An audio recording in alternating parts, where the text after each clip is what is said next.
Okay, so this is definitely going to be the last video I make because I'm pretty sure I don't have any space left after this. So this is probably going to be really short, hopefully. And it's going to be about how I got paralyzed for 5 days while I was locked up at the same place I went to 3 times back to back. But the third time they transferred me somewhere else at like 1 a.m. And the thing is, they don't even tell you where you're taking you, so I had no idea where I was at. In fact, when I got taken to the last place I was locked up at, I didn't even think it was in the same state because it was so far away. Because I was in that car for like an hour or longer.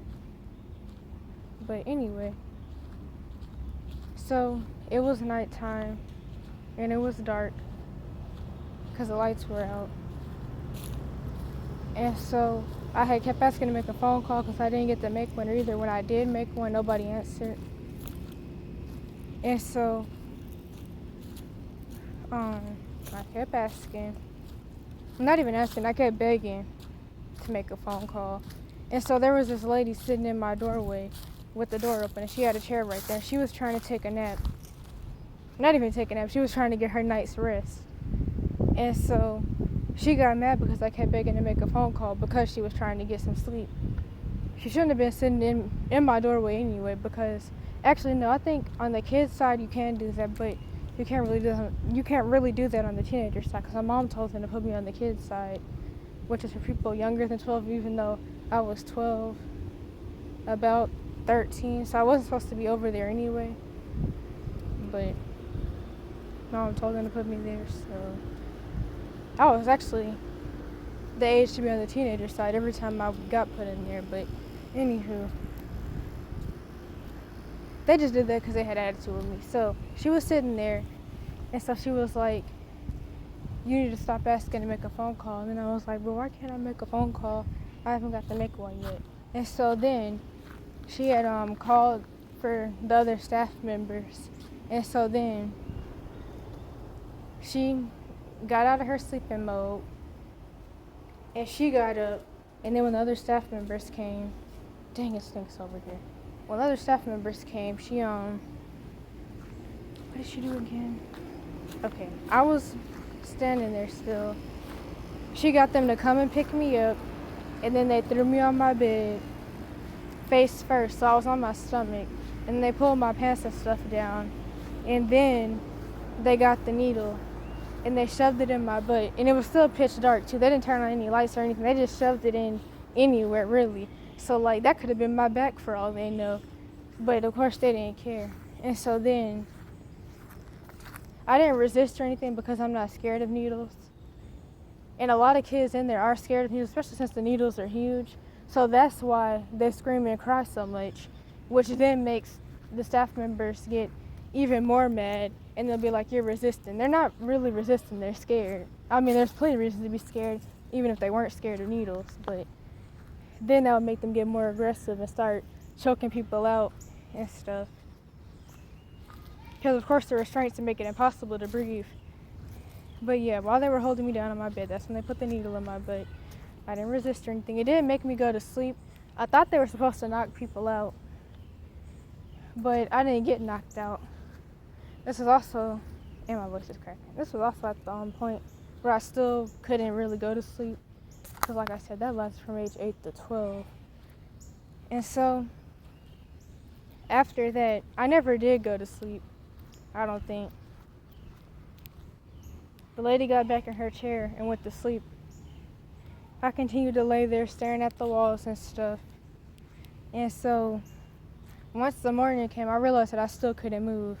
So I couldn't get off my stomach, I couldn't turn over or anything. I couldn't move anything from the waist down.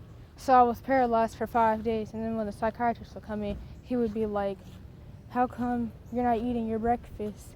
And how come you haven't gotten up and came in the day room? And I would be like, I can't even move. What do you mean why haven't I came in the day room? And the thing is, they have wheelchairs in there. So if they really cared that much, they could have put me in one and took me in the day room, but no. And so then this got marked down as not compliance, even though I was paralyzed. And so, I mean, it could have been worse. I could have been on the antipsychotics so long I got Parkinsonism and then was paralyzed all over. And I think it takes like 20 years of being on them for that sometimes, but like once you get the Tourette side effect from the tardive dyskinesia and the akathisia, that's actually signs that you're getting the Parkinsonism and when you can't swallow.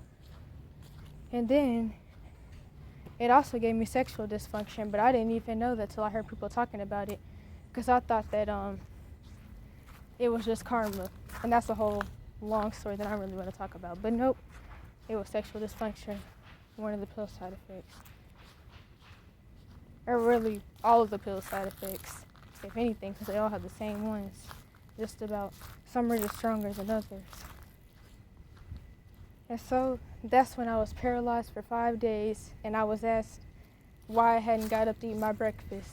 I mean, what's the point of eating breakfast anyway when your bowels are turned off? So every time you eat, the food comes back up because you've had a bowel impaction for the longest. I really couldn't even eat. So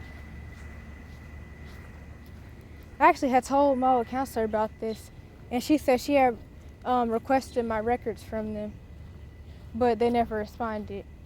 That's what they always do, though. That's the same thing that the foster care system does. People request their records, and then they never give them to them. So yeah, they like to hide stuff. But the thing is, a lot of things they don't even put in the person's record. So like, if somebody was to get sexually assaulted while they're in the hospital or any facility, any institution, a lot of times they don't even put that stuff in the person's record. So I don't even see why they refuse to give people the records if they're already not even documenting what they're supposed to.